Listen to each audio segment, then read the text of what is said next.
This is the Breadwinner Podcast, hosted by entrepreneur, influencer, and sales wolf, Tyler Harris, bringing you the insights from the most successful forward-thinking entrepreneurs and influencers, so that you can rise to the top and make more dough.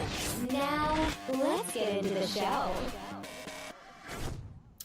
What is up, everybody? This is the Breadwinner Podcast. I am your host, Tyler Harris, and I'm extremely excited to have a special guest on today, and that is Miss Jen Esker, otherwise known as Doc Jen, right?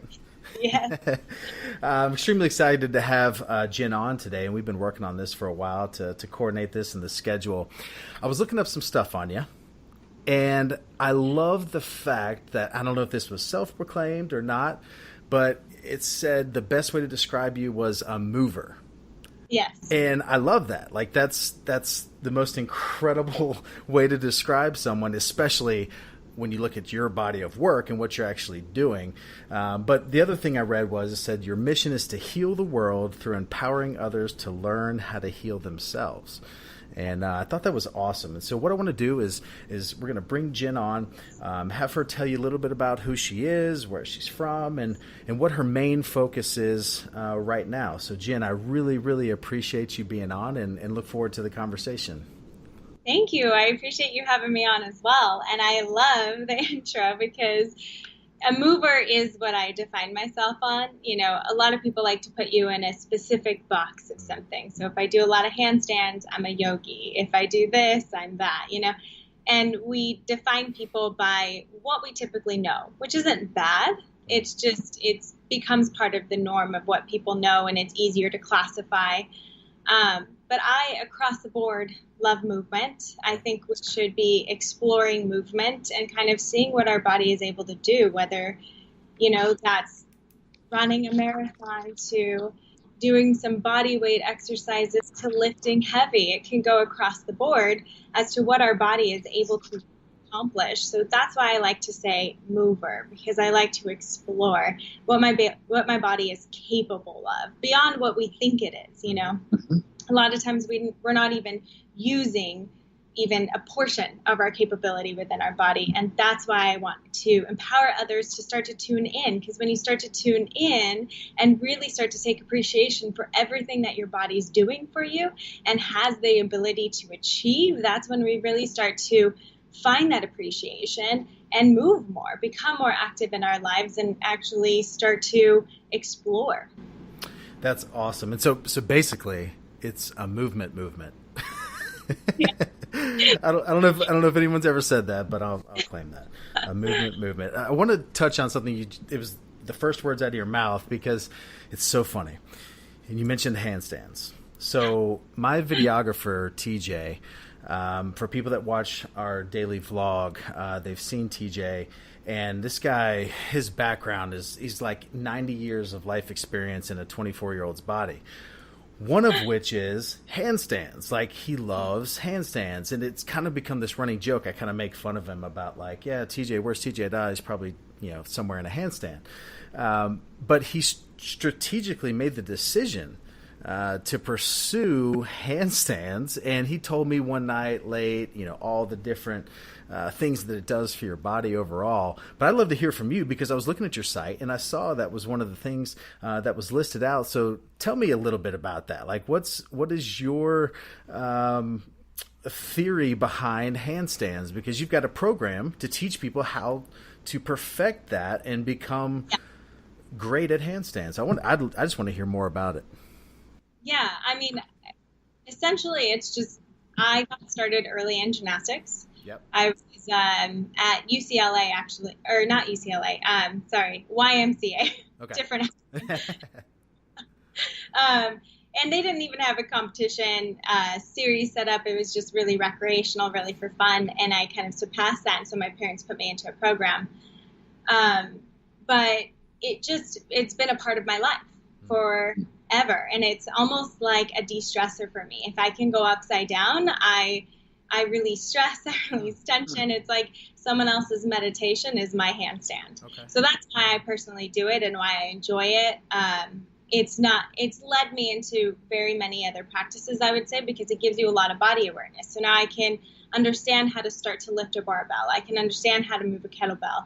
I can start to understand how to correct running form, sprinting, start to get more body awareness, which is what I want to tap in others into. And I think a handstand allows you so much appreciation of what your body's truly able to do by, just in turn flipping our horizon.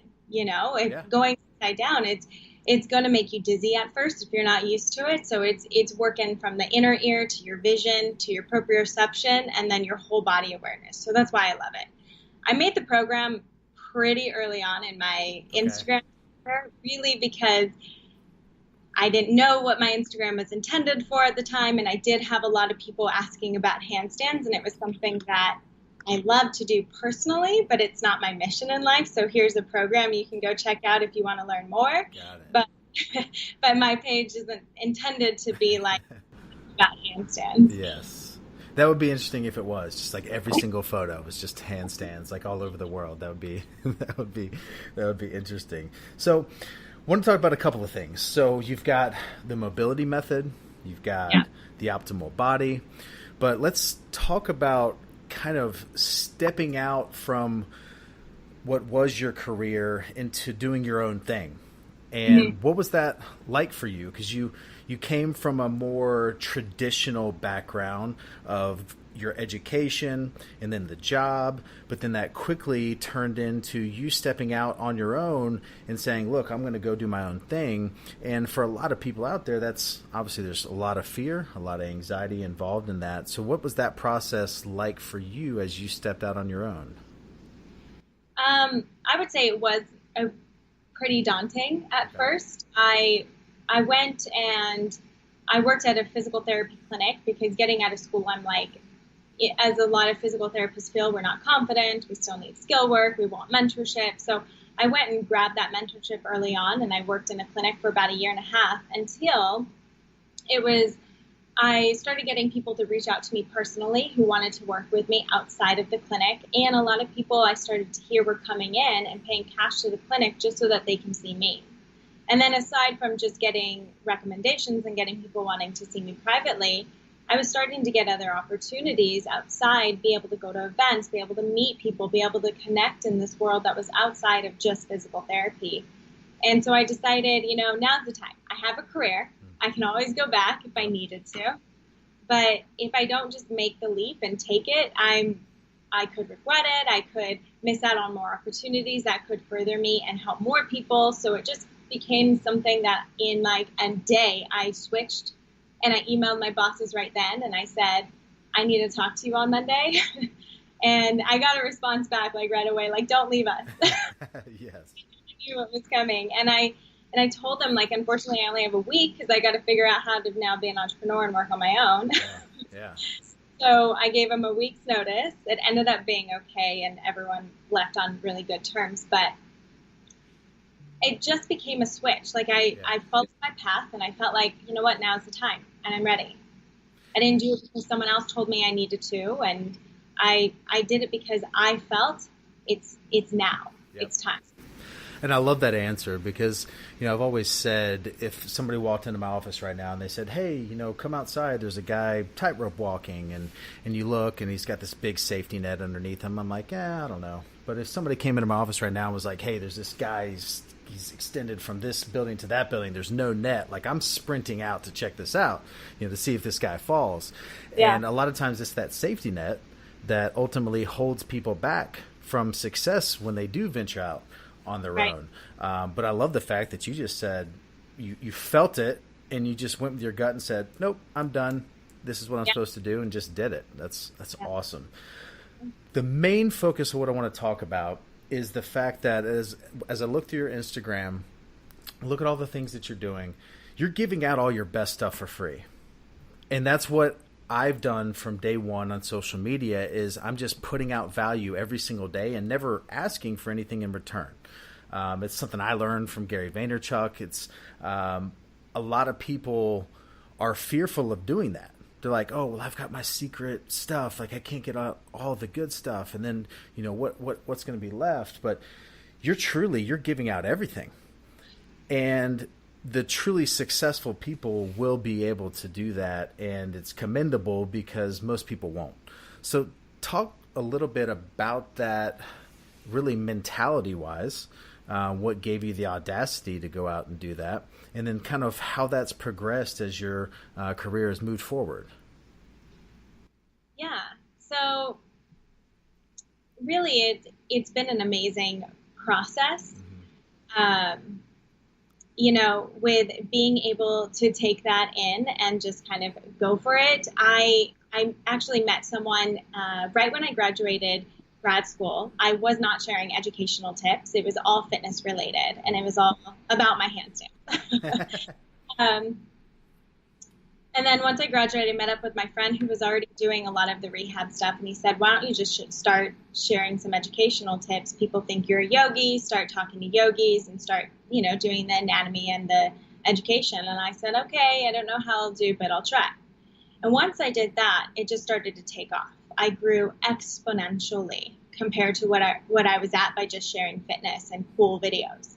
You know, and so it started to become more about, okay, how can I provide more value? How can I continue to educate? And the more that I did that, the more that it grew. So why would I hold anything back if I don't share everything, you know? And then on top of that, you get so many people that are constantly coming and they're asking for something that you've posted a while back. So you can be like, scroll through. I mean, people are not going to see everything, especially on social media nowadays. Your audience is seeing like hardly anything you post, unfortunately. So it really is about just putting it all out there because you don't know how much people are going to actually see. And the more that they do see, they see that you have value. They see that you are now an expert. They see that you are now credible in what you do. And they just continue to get validated with that mindset time and time again. So it just makes sense. Put everything out there. I guarantee you, there's going to be like maybe 0.5% who are going to take it and be like, oh, I'm good. I don't need you anymore. Exactly. Are not going to be able to put that together. They're not going to be able to package it the way that it needs to actually be delivered to help them succeed.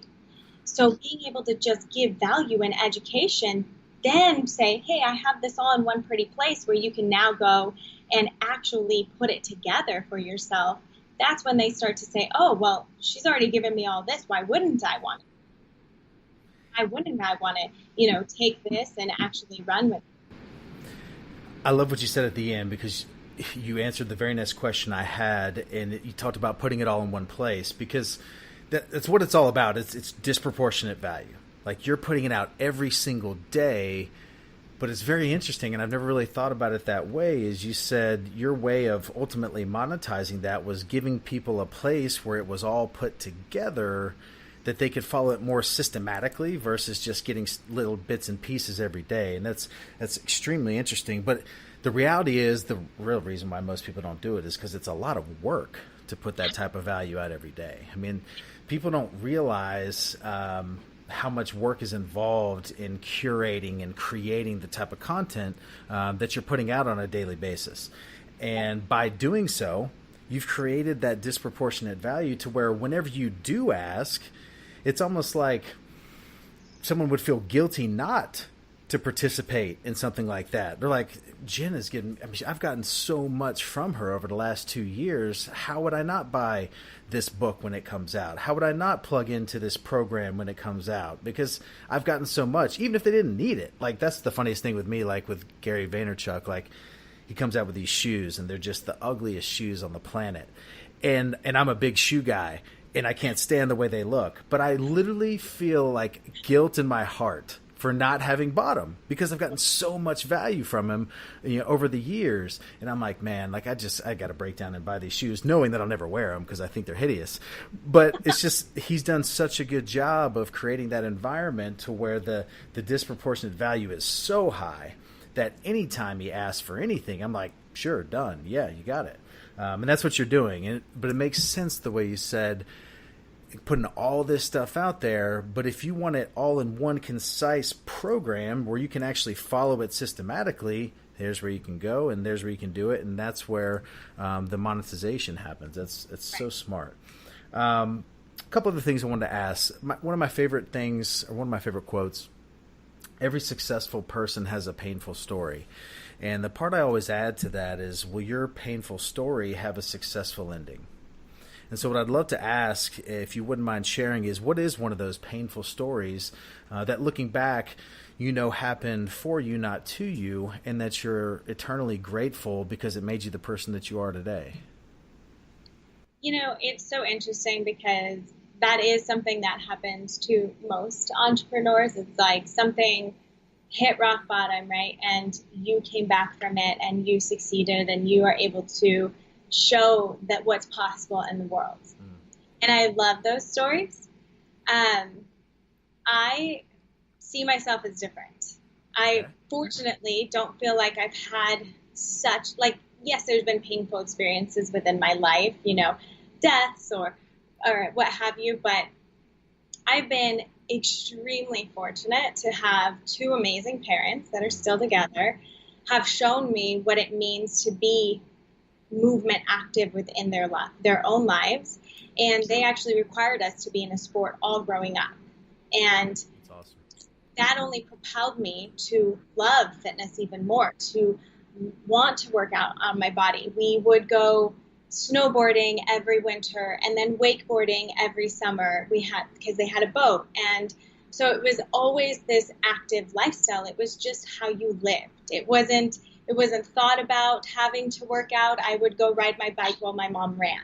It was just a part of life. So I'm extremely fortunate to have example growing up. But then what made me so appreciative is then being able to see what I saw in physical therapy school with people who had cerebral palsy, people who had junior rheumatoid arthritis, people with severe disease, and saying, this is not going to limit me. They still live on their own. They still work out. They still do all these things where I'm like, I'm fortunate because I have this capable, able body. I wasn't born with severe disease or illnesses or anything that I've had to work through. I've been fortunate to get a great education, was able to get into PT school. I haven't had this story of pain at this time. But I'm fortunate. I'm fortunate to have seen the value of what it can do in other people's lives who have had pain, who have had illness, and what most people would see as a dysfunction, they don't. And they're able to succeed in their bodies and succeed in their life and prove that they don't need to be taken care of, that they can do it all on their own. And these stories have been so inspiring to me. It only pushes me forward in what I already believe in, wanting people to tune in and take the value of their own body back. That's awesome. So let's get a little bit tactical here, and I'm just going to use myself as an example. I would say I'm probably your stereotypical meathead kind of guy, like caveman, just lift heavy, and I'm extremely inflexible. So when you talk about mobility, I don't think that's in the top 1,000 adjectives people would use to describe me. So what does that look like when you're taking someone that comes from a generally just old school kind of heavy, powerful movement type training to become more mobile? Because my hips are bad. And like I said, I'm extremely inflexible, but I don't stretch. And I've never done any type of yoga, any type of Pilates, in any other techniques other than just lifting weights and despise cardio and all of those things that have just been my life over the years. But how would you go about telling someone like me to start on this process of becoming a more mobile human being? So I would say, well, what are your goals? Got it. So my goals would be increased flexibility, I think, is a big one that I think is extremely important for me, just because I know it's a big weakness. But I think just overall, I think it would help with my performance with lifting, and my soreness and recovery, I think, is a big thing, being able to recover quicker. Definitely. So I would say, okay, if your goal is literally increasing flexibility, there's only one way to do that, right? Okay. And that's spending more time in these end range motions. And so what I say by that is, like, you don't have to do this boring stretching routine. And that's not what mobility is. Mobility is not yoga. Mobility is not just holding stretches and doing it for 10 to 30 seconds and then moving on with your life. Not only will that not move you forward, but it'll be even more frustrating because you'll be like, I added it in and it's not doing anything. Makes sense. So mobility is actually being able to take your end range of motion, load it. So that means if your hips are tight, like, go into that tightness and hold that, breathe there for a moment, and then move with it. Maybe you're actively pulling your legs in, you're actively pushing your legs out, but you're moving within that end range of motion, and that becomes a warm-up. Okay.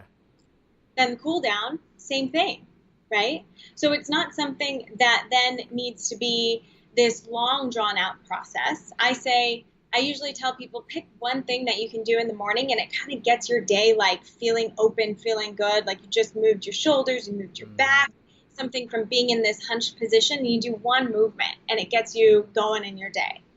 And then you do a 5-minute warm-up where you maybe pick 2 of your mobility stuff that's kind of restricted and becomes a warm-up because it becomes active. And then you pick 2 that you do afterwards. So it becomes like 10 minutes at max, spread out throughout your day, and it becomes something that's actually going to drive you forward so that you can continue to power lift. Sure. Not only will you get soreness, but you could get pain and injury down the road by having these restrictions and just continuing to pound into them without really doing what's needed for the body. So I would say your body's been doing so much for you, right? It's been powerlifting and doing these amazing movements. Now it's time to start taking appreciation back for what it's given to you and just give a little bit into it every single day. And the more that you maintain the consistency with it, the more that you're going to see that it's actually going to start to improve. Your lifts are going to get easier. You're not going to have any achiness and soreness, and it's just going to continue to propel. So as a part of that mobility, now I think I mentioned to you earlier, I saw some dance moves that you displayed. I think it was on some Instagram stories, and I mean, that's like the definition of mobility for me. I mean, right? Like just getting out there and getting mobile and having fun. Maybe that'll help me with that. Maybe that's what I'm missing. It's just exactly. Maybe some Make it fun. Just some dance moves in the gym and just throw the headphones on and I love. As you were embarking on your own business and again stepping out into your own career, what's one thing along the way that you can remember quitting? What's one thing that you quit doing that you feel helps you to succeed or put you in a position to succeed? I quit listening to my insecurities. I quit listening to my own. What were some of those? Those were, I'm not smart enough. Okay. No one's going to need what I have to say. Okay. I'm not pretty enough. I'm not this, and like all these things that were just not worthy of being able to be out in front of people. People aren't going to want to hear what I have to say, and just continuing down that road of an unworthiness conversation that just played relentlessly in my mind. And so it was just eliminating that. Yeah. And how did you do that? I did some personal growth workshops. I also realized I would just get ready and I would be having this negative self-talk. It was regular for me. It was like, oh, my hair looks awful. Oh, this looks awful. This is awful. But I would say it out loud. And then my boyfriend was like, you're kind of creating a negative space. And I was like, what are you talking about? I don't need you to say anything to me. Like, it's just how I get ready. And when he started to point out that I was creating negativity around me, not only within myself, but toward other people, without that would never be my intention. So as soon as he said that, I started to kind of take notice of it more. I started to hear it from friends. I started to hear it from my mom all the time. Yeah. And I was like, what is happening? And so that's when I made the conscious decision. This was like a few years ago. And I committed to writing 2 to 3 things I loved about myself every day. Awesome. I committed to talking with my mom and my friends about it and saying, if I ever say anything, you're going to catch me and I have to reverse what I just said, and vice versa. And so it became a beautiful process of helping each other grow together. And that's, I mean, in social media, I never post my face because I would get comments and I would get things of like, and so it would just reaffirm. I would get like one comment of like, oh, she's not that pretty. And that one comment would like stick. And then I'd be like, see, this is why I shouldn't post it, you know? Forget all the thousands of other people that were saying nice and kind things. It was that one that would take me off. And so I would never post my face. It was always about what my body was doing and how cool I can make movements look. And so it was only within the past 2 years that I started to actually talk in videos, that I started to actually show myself a lot more and just feel good about it, actually, not feel insecure, feel like I was, no matter who I am, how I look, this is what I have to deliver, and I know that it's going to be valuable information to you. You said it's a beautiful process, and it is a beautiful process. It's the law of attraction. I mean, that's what it is. And it's so funny that you mentioned seeing it in others, because when you start auditing your own thoughts, you see it in everyone. Like I can remember early on in my marriage with my wife, she would say things and I would say, man, she would say stuff like, oh man, tomorrow's going to be the worst day. And I'm like, of course it is, because you just said it was. Like how can tomorrow be great when you're going into it thinking it's going to be terrible? But you start auditing these things within yourself, and you start realizing just how negative the world is. And everybody is like, oh, I'm always stuck in traffic, and oh, this and that, and the news. Like for me, I completely quit watching I haven't watched the news in years. And it's become kind of a running joke now because I never know what's going on as far as like current things. Like I remember the most crazy example is like when the solar eclipse happened, a few months back. I literally found out about it like 30 minutes prior. I'm like, what is going on right now? They're like, there's a solar eclipse. I'm like, no clue. And my wife always gets on me because she's like, you need to know what's going on in the world. I was like, nah, I don't. It's just all negative. I can't. So negative. Yeah. I mean, you only have so much capacity, and you just have to be so mindful of what you allow in. And it's a beautiful process when you start only allowing positivity and only seeing positivity in others. It is such a beautiful process. The last question I want to ask, what's one misconception that people may have about Doc Jen that you want to set straight? I'm actually not a yogi. Okay. It's been called Jen the Yogi for like ever. I don't teach yoga. I love to take it with friends, and I jump into classes every once in a while, but I actually taught Pilates for 6 years. I read that. So that was my love. And I also lift and I run and I do calisthenics and I do all these other cool things that I allow my body to explore. That's awesome. And that's a great answer. So, I mean, I've really enjoyed this conversation. Please tell everybody where they can find you online to learn more about you and to learn more about your programs and what you do. Yeah. So most of all my information is posted to Instagram, DocJenFit. So people can definitely find me there. I'm also on Facebook, DocJenFit. And I would love to do a cool YouTube like you are. Yes. So just got to commit to it. Awesome.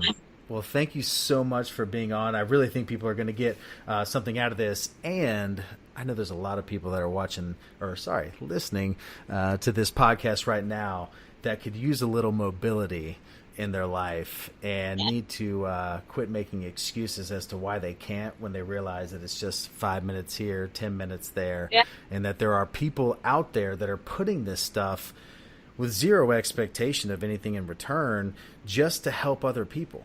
And that's awesome. So I appreciate you so much for being on the Breadwinner Podcast. And with that, this is the Breadwinner Podcast. I am your host, Tyler Harris, and we will see you next time. Thank you for listening to the Breadwinner Podcast. Make sure you subscribe to the podcast and leave a rating on iTunes. For a chance to be on the show, send a screenshot of your iTunes rating to @TylerHarris page on Instagram, where he'll pick one person every single week. See you next time on the Breadwinner Podcast.